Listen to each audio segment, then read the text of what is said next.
Shapiro and Anna Kasparian recently had what too many are mistakenly calling a debate. Let me first say that although this was very well received by many on both sides, there were some large issues that I think are important to point out.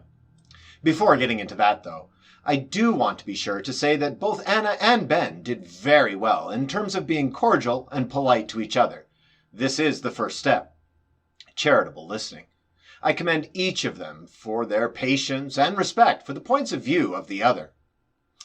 But me simply patting both on the back would make for a neither useful nor educational video, so let's rather point out the problems and give my own 0.002 cents on the questions asked of them by the host and indeed each other. Finally, before jumping into this, it must be pointed out that although perhaps Anna and Ben were given the questions beforehand, or perhaps not, they were asked these questions in front of a live audience. This is certainly harder than sitting in front of my computer pounding out my inane thoughts. So as long as we know we're comparing apples to Toyotas, let's move forward. What would you like the people of your generation to know moving forward? Anna, let's start with you. We don't really need to reinvent the wheel. We've seen strategies and solutions that have worked in the past. Reading history, it does begin with understanding some basic philosophies about how the United States works, because if it feels like the country is coming apart, and it really does feel like that more and more every day, that is because I think that there is a failure to agree on some of the central bases for the country. So we're either going to have to clarify where the disagreements are, or we're going to be in serious trouble as a country.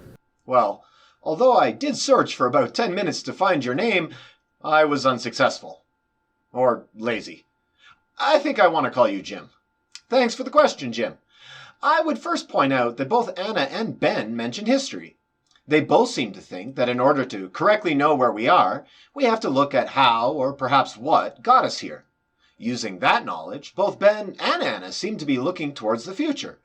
I would say this is a great idea. Knowing where we come from will help us to know why we are here, which will help to direct our focus going forward. Having agreed with them, though, let's remember the question. What would you like the people of your generation to know moving forward? I would say this is a rather limiting question. I don't care what the people of my generation know, as I don't think that is overly helpful. Let's rather answer a different question. What would I like all people to know moving forward? The simple answer is knowledge. I would like people to understand what knowledge is, what a belief is, and when I should and should not make the jump from belief to knowledge. Or indeed, from agnosticism to belief. Look, some people know the conservatives are racist. Some people know the progressives are against reality. Some people know Trump was a great president. And some people know Biden is a better one.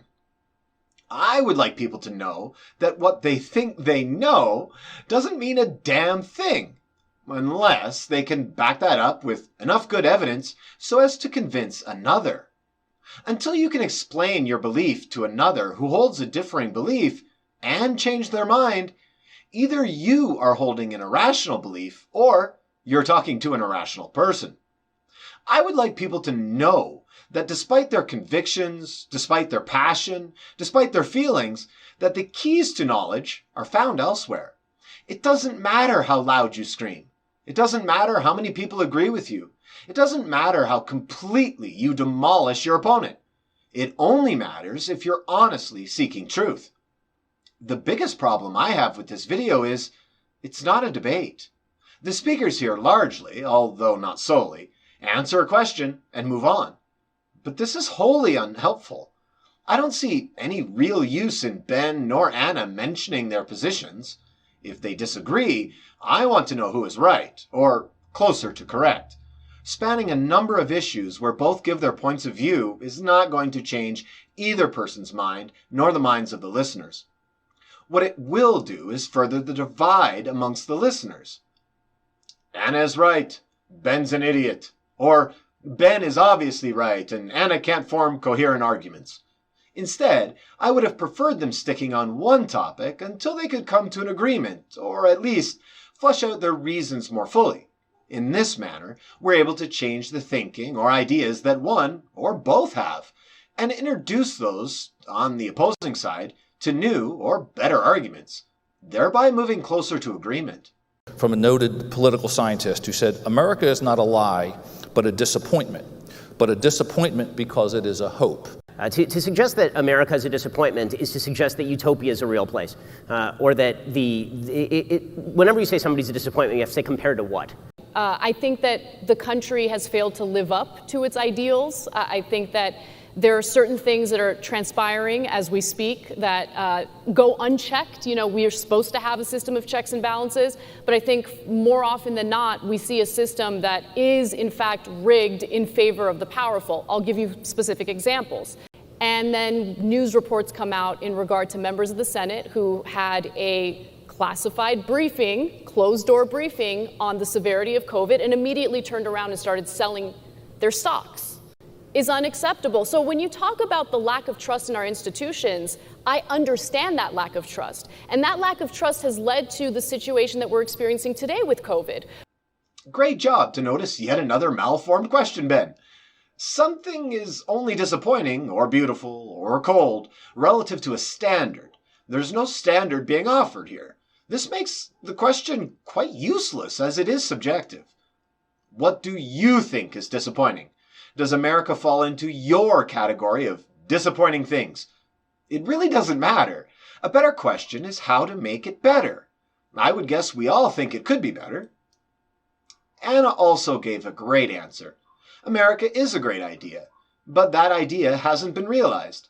She points out the masses having a different set of laws or rules which the powerful aren't required to adhere to.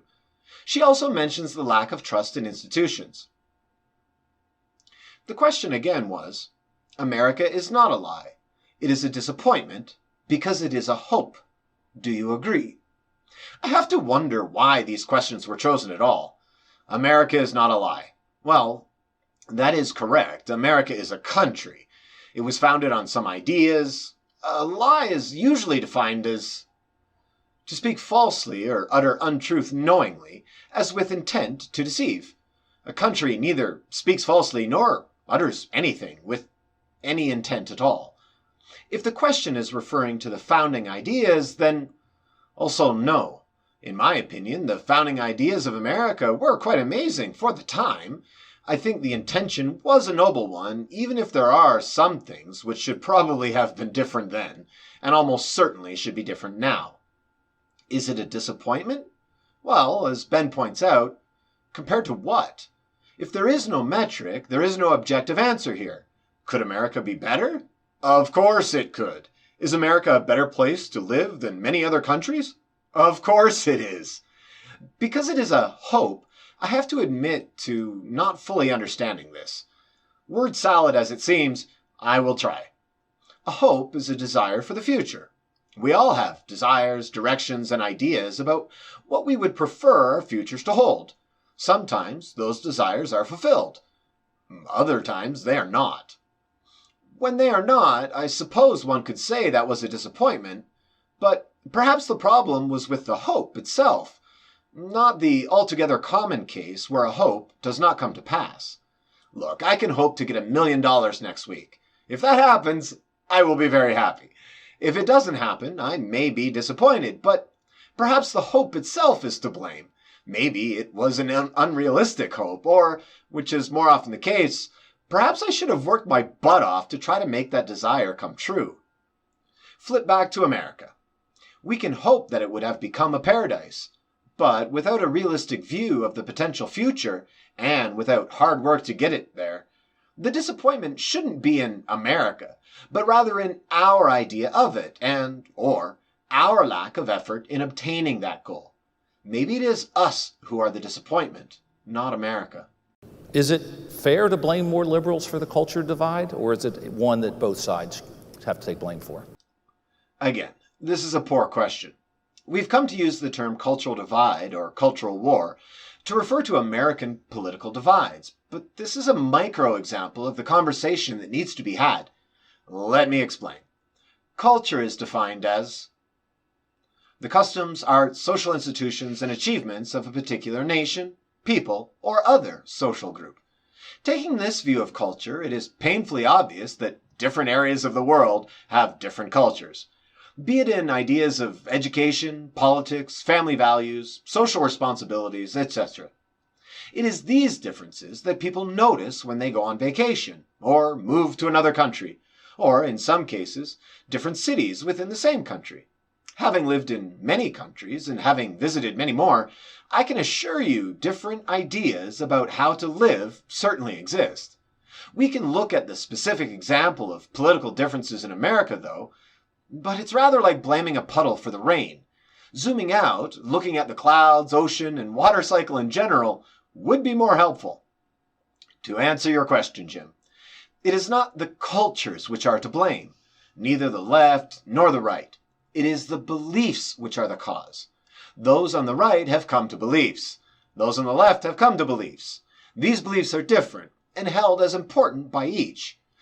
You're trying to get me to say Americans are to blame for driving on the right or Brits are to blame for driving on the left. I will not answer such gibberish. I am saying there exists a difference. If you want to know which is better or safer, you would need to provide evidence and statistics.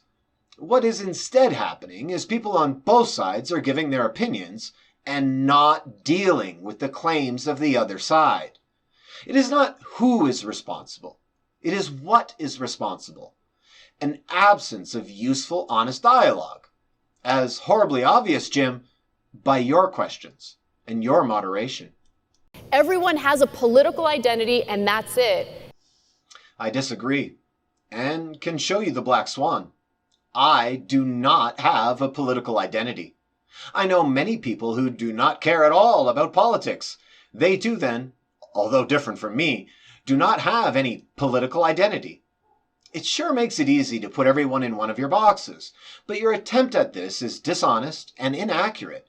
You have every right to identify with whatever you like, or not.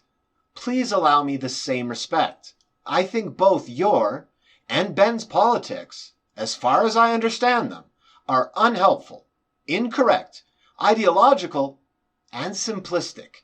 I think that many of the culture wars are highly relevant, and not just relevant, I think that they may be indicative of sort of where the country is going. I agree that it is a roadmap of not only where the country is going, but indeed where the world is going. Each group puts other people in groups, and then calls them names. They don't deal with arguments or ideas. They then accuse the other groups of doing the same thing. I think that both sides certainly engage in manufactured culture wars, and it's frustrating to see it. Oftentimes, whatever the culture war is of that moment, it is manufactured as a distraction. A perfect example will be, critical race theory, which is not taught in elementary schools. Critical race theory is a graduate level curriculum. And the fact that it's turned into some weird, we need to ban critical race theory in elementary schools, it's ridiculous and a massive distraction that I think is intentionally meant to be a distraction from what people are really feeling frustrated about.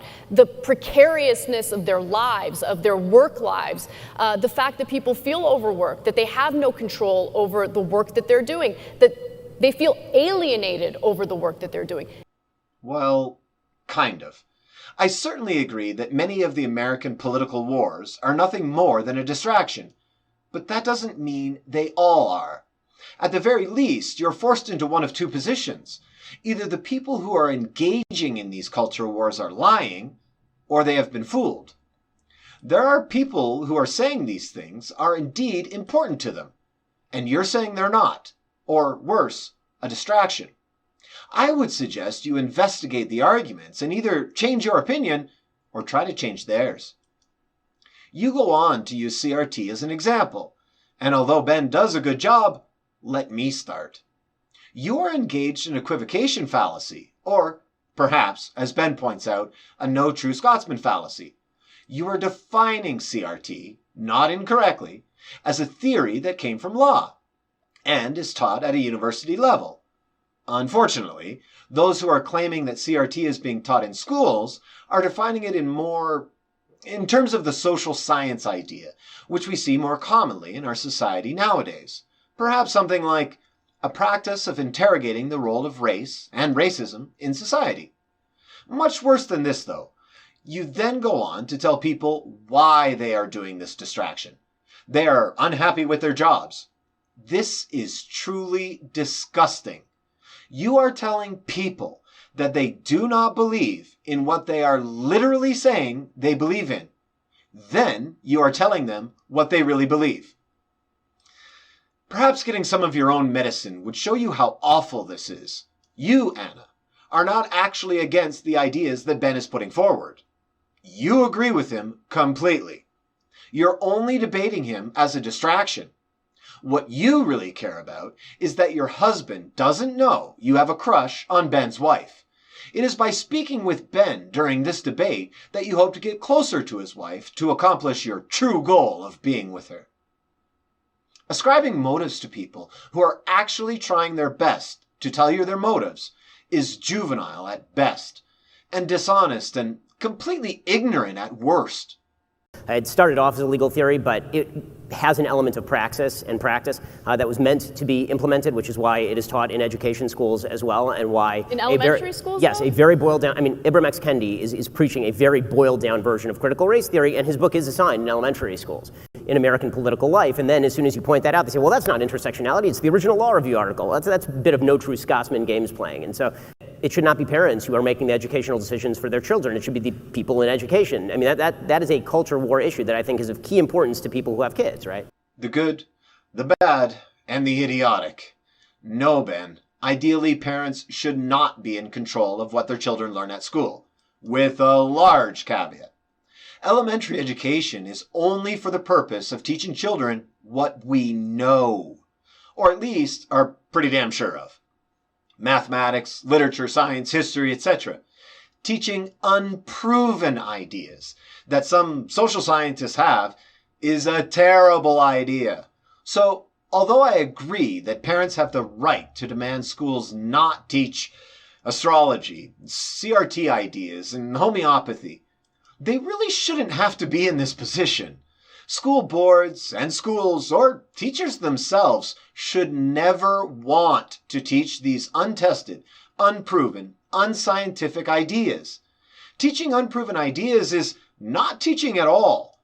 We teach what we know, not what we believe. That is the difference between indoctrination and education. Yes, as a parent, you get to make decisions about which school you want your kid to go to. If you're uncomfortable with the public school curriculum, you can take a look at private school options. If you don't want that, you can homeschool. Look, Anna, I'm very happy for you if you're in a position where you may choose to send your child to a private school or homeschool if you are uncomfortable with the public school system. I find it a bit shocking that you think every parent is in this position. This sounds like a bit of privilege to me. If you made more than $500 US for this debate, which I would guess you did, then you made more money for this hour of chatting than I do in an average month. So if I disagree with the public schools in my area, what should people in my situation do? Look, you can't complain about impoverished areas and then tell those people that if they only sent their kids to a private school or quit their jobs to homeschool, that things would get better. It's nice that you have that opportunity, but you need to realize that many people do not. I'm not really buying that they're learning about critical race theory or even a boiled down. I'm positive that, elementary schools are not learning about systemic racism. If you're not buying that some ideas which come from something many people are referring to as CRT, which has little to do with the original law theory, then you need to look into that before you make the claim that it is not being taught in schools. Here are some examples for you. I hope now that you have seen some examples of this, you're able to admit that at least these examples exist. If you want to argue about the examples, you have every right. But please stop saying that things like these examples are not happening. Whatever you want to call them, they are happening. Now, can we please talk about them? Do you agree with these things being taught in schools? Regardless of what you want to call them. I believe that it depends on how you define systemic racism. So if you're talking about legal regimens of racism, no. If you're talking about history has after effects, of course. This is a good point, and something that doesn't happen enough. Defining terms. There seems, in my opinion, to be a push towards using fuzzy language. There also seems to be an over-reliance on labels. Whichever word we use, we have to have a mutual understanding of the concept, or we're forced into using different words, or talking completely past one another. This seems like a good time to make a hopefully unnecessary remark.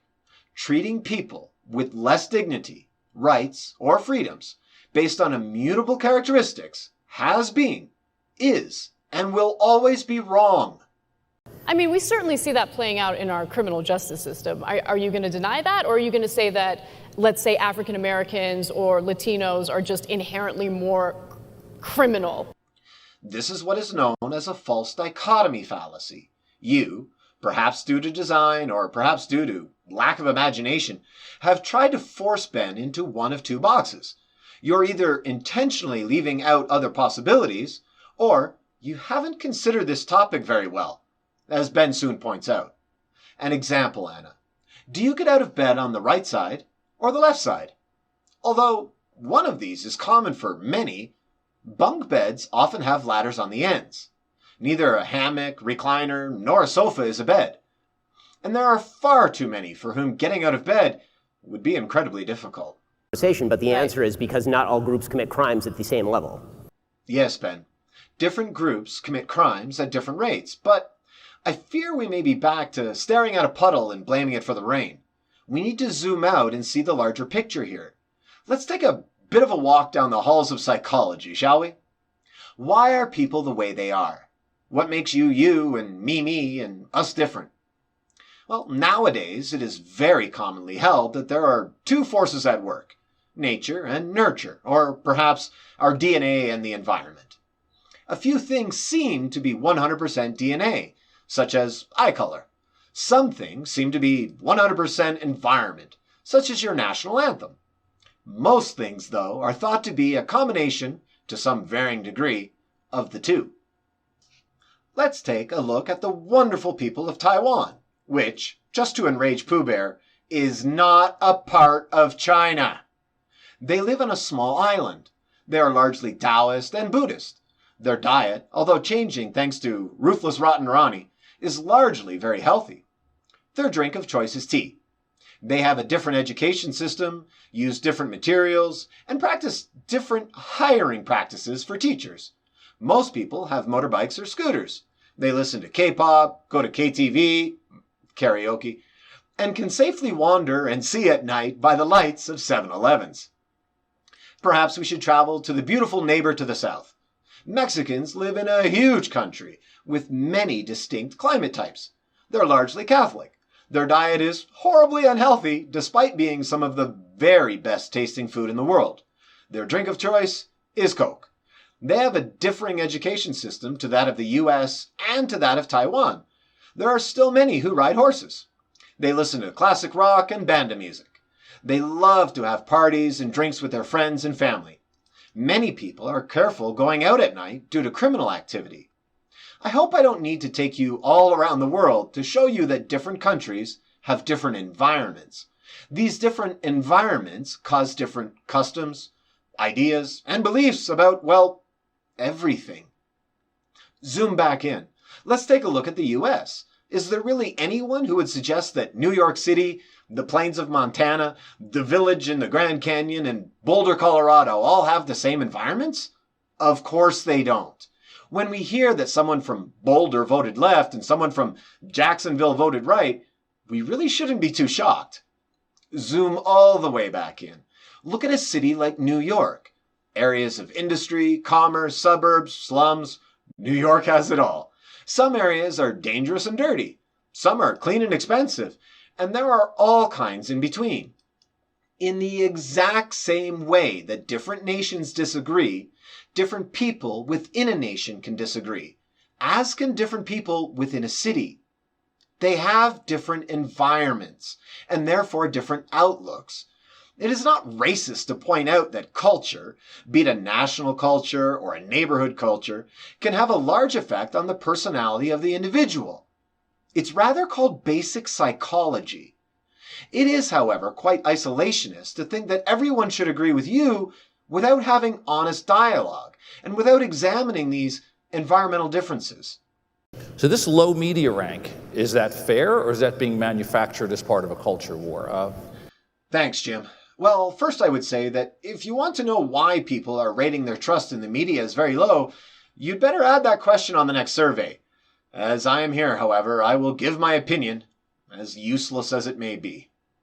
I would guess that people are losing trust in the media because they're starting to see what I, and many, have been talking about. People can see the hypocrisy, the lies, the narrative-driven news, the ignoring of facts, the framing of issues. I guess, Jim, what I'm saying is that people are not dumb. They're losing trust in media because the media is not trustworthy.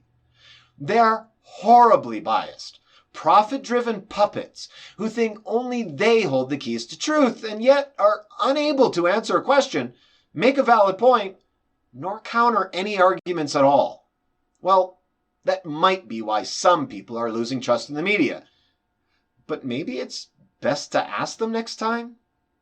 Now we're asking them, if you want a full rounded diet, you actually have to choose it yourself, right? You have to cultivate yourself to watch the Young Turks and then watch my show and decide who you agree with, and where there's sort of a common locus of fact. That's the fact and everything else is the opinion. That's asking a lot of viewers where we didn't used to ask very much of viewers at all, right? Yep, probably deserved. And yes, but no. You are right in that in order to make an honest attempt to learn the actual news, one would have to watch multiple channels and decide where the truth lies themselves. The problem is several-fold. First, I'm not sure that people are watching different channels. I think they generally stick to a couple from their own side of the fence. Secondly, assuming that the average person can pick facts from truth, having never studied this, from opinion and trash, is rather like me explaining the difference between Martians and Europans. I have no clue.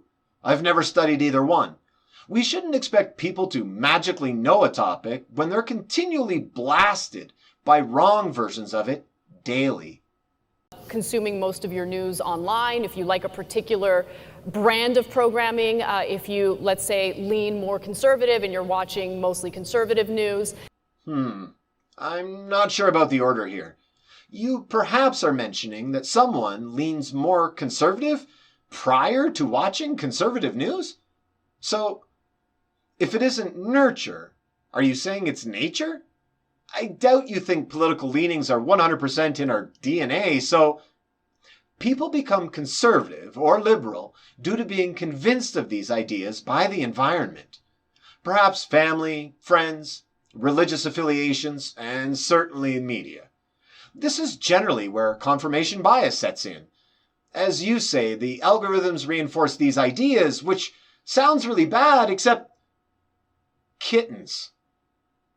People that like to see kittens should probably be shown kittens. This is the same algorithm which you are speaking about.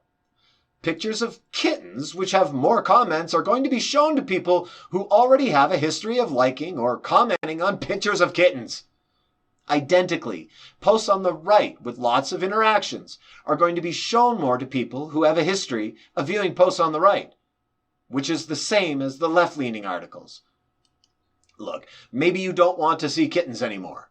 Or maybe we should have different algorithms for politics. Or maybe these are private companies which can do whatever they like. Perhaps they should not be private companies, but rather public services. I tend to fall on the side of, I can't do a damn thing to change them, but I might be able to change some of us. Let social media do what social media will do. Educate the people. Let the educated masses of people then decide what is and isn't okay for Facebook or whomever to do. As usual, I'm not talking about a fully university-educated PhD. No, I'm just talking about people learning what fallacies are. That would do it. Algorithms offer up more and more conservative news. And so when you get if you have preconceived notions and all of a sudden you're hearing or reading something that challenges those preconceived notions, you're going to have a negative reaction to it. And you see that playing out across the board. Yes, thank you. This is one of the largest problems. People think they're correct. When they hear confirming information, they often believe it. This is known as confirmation bias. When they hear conflicting information, they often distrust it. But this is not merely a problem with the information itself, although I admit it is a problem. The problem that we can deal with right now is how we treat confirming and conflicting information. Confirming information is not super useful. If I already believe the world is round, you telling me a scientist has recently shown this doesn't really affect my belief. Conflicting information, however, is invaluable. This is when I get to learn. I held a belief, and someone is telling me that that belief is wrong. Well, I had better listen carefully to learn because I don't want false beliefs. I want correct ones. Of course, if that person is consistently incorrect, I may add a new belief. That source may not be trustworthy. Already. Where's this going to go now? Well, Jim, I'm glad you asked me that question. I worry that there are only 4 ways forward here. Number 1. No meaningful change. I imagine that it is possible that media goes on as it is for many years to come. I certainly hope this is not the case. Number 2. Harsh rules will come down from the government on media, changing America and perhaps a large part of the world towards a system of controlled information, just like China and North Korea has had for a long time. I certainly hope this is not the case. Number 3. A single media company will buy out all competition, and for all intents and purposes, we would have controlled information, just as in number 2. I hope this doesn't happen. Number 4. The people change. The people learn what is happening, how it is being done, and make a conscious effort to show it and take a stand against it. I really hope this will happen. These are profit-driven businesses, and as we are the customers, we have the power. Then again, I don't think I will ever understand why child slave labor companies, who may or may not still be involved in this practice, are still allowed to peddle their overpriced pieces of rubber, nor why companies that require suicide netting to stop their employees from killing themselves are still in business. But it's your money. You spend it however you like.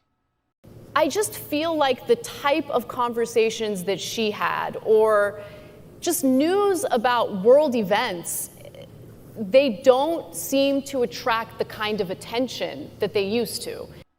You're right. They don't seem to sell. Maybe this is the problem. Should the news be a product? Should it be entertaining? Perhaps the private business nature of it is not the best method. Perhaps educating our nation's people on the events that shape the world is not meant to be peddled like double-stuffed jalapeno poppers by Greasy Sammy on the street corner. Perhaps news is more important. Or perhaps not. Well, you are an executive director, and I'm glad you show other news, but perhaps the problem is with the motives of people in the news, much like yourself, and much like Ben. Lead, follow, or get the hell out of the way, but it seems like you've both already made your choices. You know, this is what I talk about with my journalism students whenever I have the time to teach. I always tell them, I'm like, look, there's a difference between what I do, which is analysis, opinion, and what you should be doing as an investigative journalist, for instance. You know, going out there and actually gathering the news, talking to both sides, not equating both sides and acting as if, you know, you're completely neutral. Oh, so you admit to doing pretty much only what sells? More interested in a buck than the truth? It isn't that important to go out and report on the facts. Got it. You're intentionally contributing to the lack of trust in news sites, and you admit it. Look, I can't fault someone for trying to make a buck. I only fault the Nike-wearing Apple supporters who then turn around and criticize the horrible acts of individuals and poor employment conditions. In terms of not sitting in the middle pretending to be truly neutral, why the hell not? If someone is involved in a scandal, I want to know. Them being on the left or right is irrelevant to me wanting to know. If a black man experiences racism, I want to know. If a KKK member gets kicked out of a White Castle, I want to know.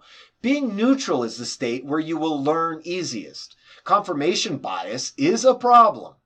I don't only want to hear what I already believe, but discounting information because it goes against my pre-existing beliefs is also wholly unhelpful. Be neutral when you hear information. Understand it for what it is. Admittedly, this is very hard or perhaps even impossible, but that doesn't mean it shouldn't be a target for each of us to shoot for.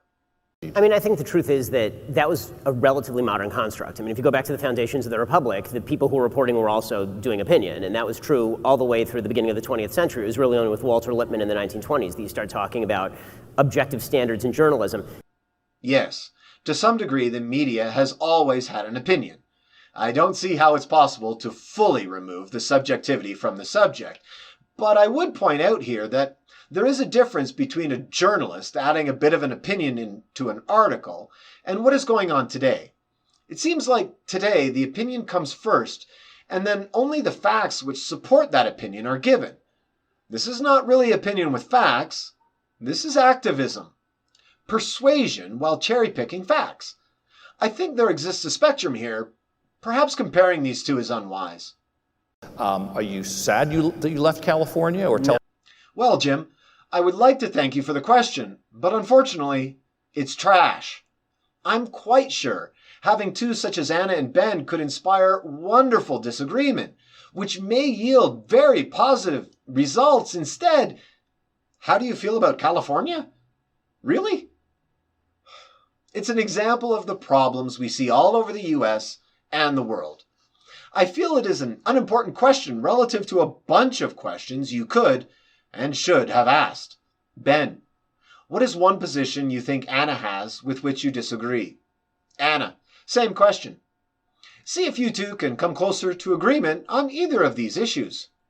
When President Biden looks into the microphone and says, pay your fair share, what does that mean?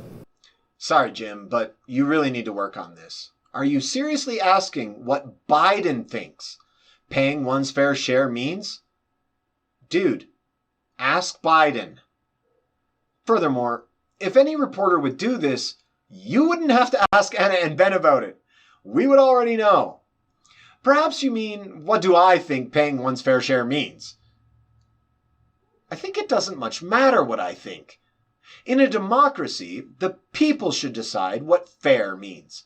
Enact tax laws that seem to reflect that understanding, allow them to be changed with new information, and strictly enforce those laws, leaving none, not politicians, nor large companies, none outside of those laws. In a democracy, though, that's only one opinion. It's very possible that my ideas are silly or completely ignorant. This is why we need an educated electorate. But we don't really seem interested in that idea anymore. In fact, it almost seems as if creating more ignorance is the goal. It means that if you're one of the 55 corporations that literally paid absolutely nothing in federal income taxes in 2020, and in fact received $3.5 billion in tax refunds or rebates, or tax refunds, I should say, maybe you should pay your fair share. Yeah, sounds pretty good to me. I don't see why some should get a pass. I would like some names, though, so I can check your information. But here's the thing, if the tax code is written in a way where corporations can legally take advantage of loopholes and incredibly low effective corporate tax rates, they're going to do it. Nailed it. If company X can get out of paying extra money, why wouldn't they? Take it one step further. If company Y can pay money to get bills passed, which will allow them to pay less or make more, whatever, why wouldn't they? It seems like lobbyists and money in government altogether might be a related issue. Is that the United States has one of the most progressive income tax systems on planet Earth. Strange use of the most progressive. A progressive tax is a tax in which the tax rate increases as the taxable amount increases. So I assume you mean the USA has one of the largest tax rate increases as the taxable amount increases. If that is the case, how can Anna say that some large companies can get out of paying tax? It seems like these two ideas are at odds. I would love for you two to dig down onto this, but unfortunately we all know that Jim would never allow that. I'm not sure how comparing tax with other countries alone is useful. Taxes fund the government, which pays for services, and pays themselves way too much. we should probably look at those governments and services as well. Imagine comparing the prices of one restaurant to another without taking into account the quality or quantity of food. If price is the only thing you care about, staying home would be the best option. The people who are at the top of the income bracket in the United States, the top quintile, essentially pays all net taxes in the United States. Not some, not most, all. And the reason for that is because there are tax transfers. I'm not sure the point here is who is paying. I think the point is how much each are paying. If I pay 1% of my very low income, that is not much money. If I pay 30% of my income, well, still not much. If Mr. Gates paid 1%, that would be a bunch. If he paid 30%, well, as I said, it's not about who, but rather how much each pay. This sounds like you may be coming very close to a red herring fallacy.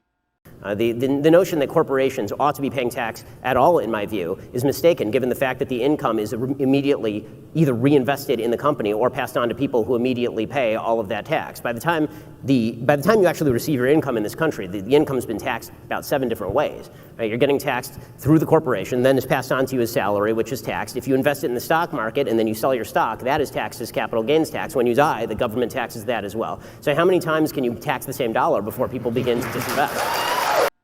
Interesting point. This is probably a topic that should be talked about on its own. I would guess Anna and yourself could dive into this topic and have a very educational conversation.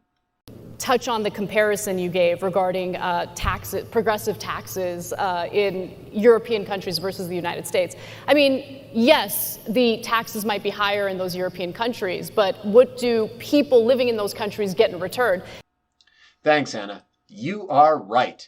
We can't talk about taxes only in terms of the amount. We also have to look at the things done by the government. I'm still not sure where the benefit of comparison is, though. Definitely look around and get all the ideas you can from all over the world, and all of history. Once you have done that, however, it's time to pick the tax laws that Americans think would be best for America. It is irrelevant what this or that country does, other than to simply understand it and why they do it. Different countries have different laws, cultures, and values for different reasons. If Denmark has the best system for America, great, use it.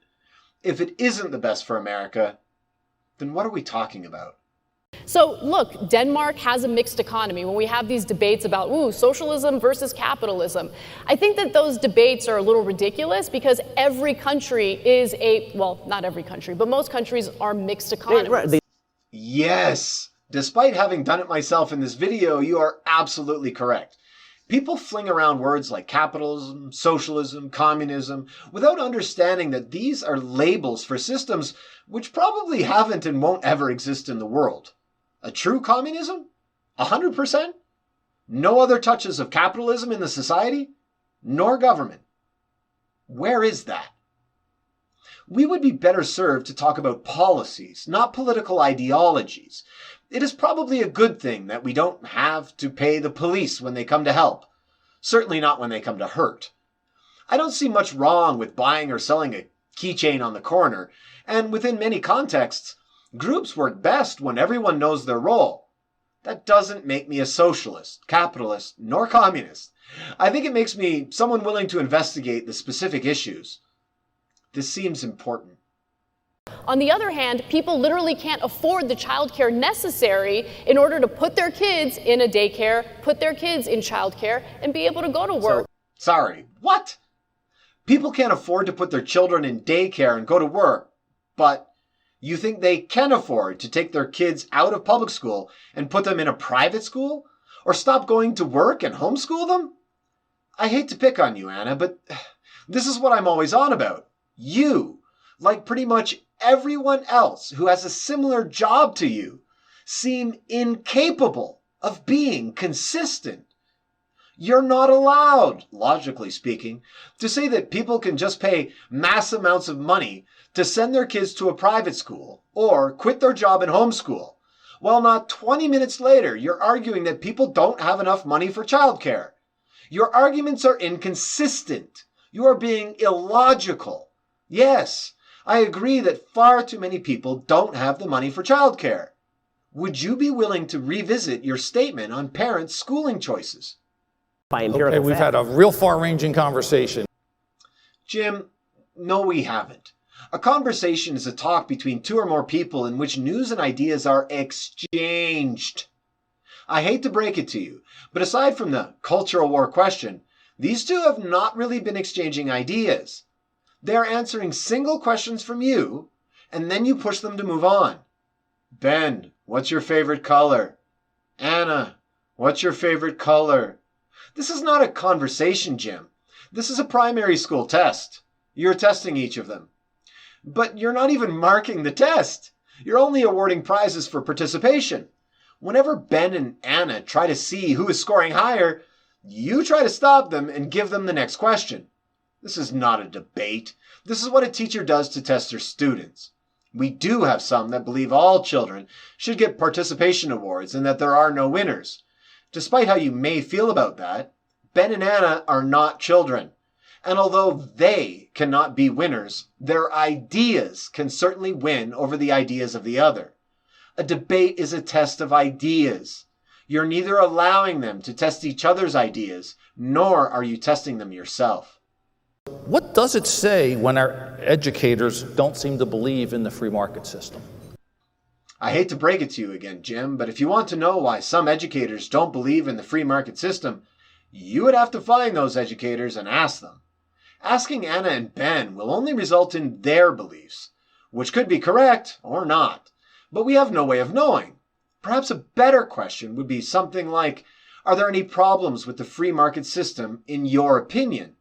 As for me, I would suggest that what seems like a growing divide between the poor and uber wealthy is a problem that perhaps the current free market system is at least partially responsible for. Freedom is an interesting way of framing it, because the fact of the matter is, if you are financially stable, if you are, in the top 10% of this country, for instance, you probably feel incredibly free. Preach it, girl, preach it! Capitalism is great and has brought many wonderful and amazing things. It has also brought lots of problems. This is what I was referring to earlier. Capitalism is not the problem. Unconstrained capitalism, or socialism, or even democracy is. Don't believe me? Ask your wife and 3 kids to vote on what groceries you buy next time you're at the store. Remember, majority rules. We use different systems in different contexts, and we should. Not letting your children vote on groceries doesn't mean you're against democracy, nor does it mean you're pro-dictatorship, nor pro-monarchy. Of selling our personal information to data brokers. It's part of the reason why there are infinite websites right now, so-called data brokers, that just... Infinite is not a number. It is a concept that you don't seem to understand. Hyperbole is not going to help you win an argument. Quite the opposite. Can we really get to that real education choice? Feels good to be thanking you again, Jim. Yes, we can get to a decent education system, but it's a long ways away, I fear. Assuming you're talking about primary education, allow only knowledge to be taught in schools, the things we as a society claim we know. There is no one who cannot be fired. Incentivize teachers to excel by financial means and with support to enhance their abilities. Have open and honest dialogue with the parents. Attempt to ensure consistency among all schools in all cities and all states. But as you guessed it, we can't get there simply because of number 1. That is what I am always on about. And you even hit one of the major reasons why. So, you don't know how to advance science, business, society, culture, everything? Easy. It starts with a decent education. Getting an award for going to school does not help in this regard. Getting an F because you sleep in class and don't do your homework is exactly what will help. The best education in the world currently takes place in Finland. They have the top education model. Here we go again. Sure. Let me concede that Finland has the best education system, just for the sake of argument. Now, a simple question. Should we take that system, or should we try to improve on that system? If you want to use that system, great, go for it.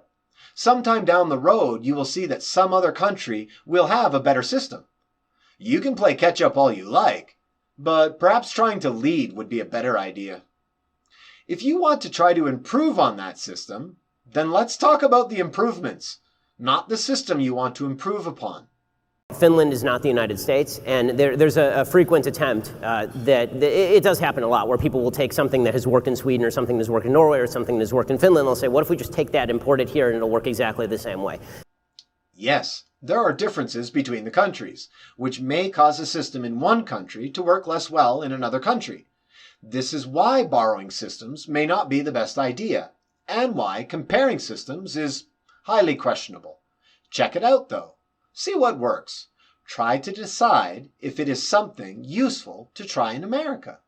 And her comment was, we should institute a basic universal income for those unwilling to work. Would that be supported in this country? Damn it, Jim, I'm a dude in a mask, not a mind reader. If you want to know if something has support in the country, try a poll. If you want to know what someone thinks of it, ask them. It is quite easy. Anna, Ben, what do you two think about UBI? But you're poisoning the well here a bit, I think, Jim. Unwilling? Meaning they can, but choose not to. I find it hard to believe that a majority of people would, in our current society, be happy with going to work and paying taxes, so that those who do not want to work can stay at home and collect some of that tax money.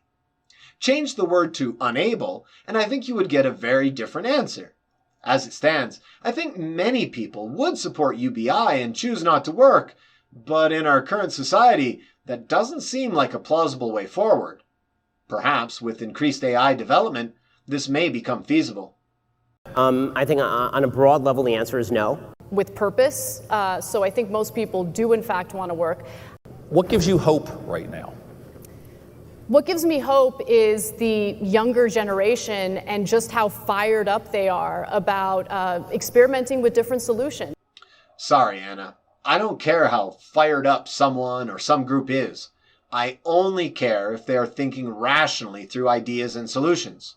I don't personally think the younger generation, at large, is doing that. And so they don't give me hope. I think that you might find that a lot of people might share your answer, but only if the question were changed to, what gives you the greatest fear right now? What gives me hope is the fact that because this is such a diverse country, and because what we are actually watching in real time is one of the great sorting features that we've seen in American public life in quite a while, right? We're seeing people like me move to Florida. We're seeing people who are in blue states want to stay in blue states. And what that's going to lead to is more diversity in terms of the attempted policies. And that in turn, I would hope, would lead to a couple of things. One, better empirical evidence as to what works and what doesn't. And two, I would really hope that it would lead people to look at the federal government and say, this is just something that cannot control the entire country at once with one giant rubric of rules. If I'm understanding you correctly, you seem to be saying that more separation and tribalism will lead to more diversity in policy. You say that the federal government cannot control every state with a single rubric of rules. Let's tackle that one first. You are mistaken. A single entity can certainly control differing areas or groups with a single set of rules. What is worse is that you already know this. You are a libertarian, right? They believe in small government, and that's your answer. With a large, overreaching, potentially totalitarian, in some ways, government, you're completely right. However, there are some laws we all agree to. Murder should be illegal. Let's drive on the right side of the road. Throwing cream-filled donuts at people because they have the chance I would give my left nut for, interviewing you two, and not offering even a chance for the two of you to dive into the topics is probably something we shouldn't do. Back to your first point, about diversity in policy. It seems to me we have two main paths we could take. We could do what is best for our little group, or we could do what is best for our big group. Yes, diverse rules would possibly allow our little groups, our countries, our states, our cities, our families, to do very well. It occurs to me, however, that this is what has always been done, and has been the cause of every war humans have ever fought. to one degree or another. The other choice is to do what is best for our big group, creating policy which stands for all, not only Americans, but people all over the world. No child abuse, which is defined thusly. No discrimination, which is defined thusly. No murder, rape, torture, slavery, which are defined thusly. Can we get there? I don't know. I hope so. But it's easy to see why we're not yet there. We have Jim here, who avoids argumentation at every chance. We have Ben and Anna, who both suck at the economic teat while calling out other companies who do the exact same thing. We have people who think the best way to approach life is by seeing race. Both the CRT morons and the white supremacist idiots. We have hundreds of thousands of views when Russell Brand or Ken Hovind goes off on their regular woo rants. And only thousands of views on scientific experiments getting us closer to actually showing that light can create mass. No, it is clear we are not yet there. I know why, and I hope all of you can at least start to see it too.